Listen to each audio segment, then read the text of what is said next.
Avalanche warning. Avalanche warning. What? A very dangerous natural avalanche cycle continues as heavy precipitation, rising snow levels, and extreme winds impact the region. Very large natural avalanches are likely and may run long distances into low-elevation canyon runouts. Where? Areas near Mount Hood. When?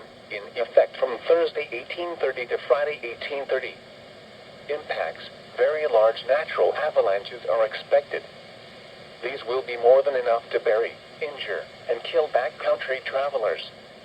Precautionary or preparedness actions. Avoid all areas where avalanches can start, run, or stop.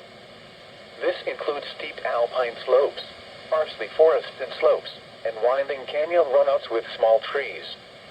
Consult https www.nwac.us/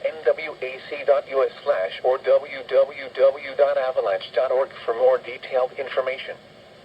Similar avalanche danger may exist at locations outside the coverage area of this or any avalanche center.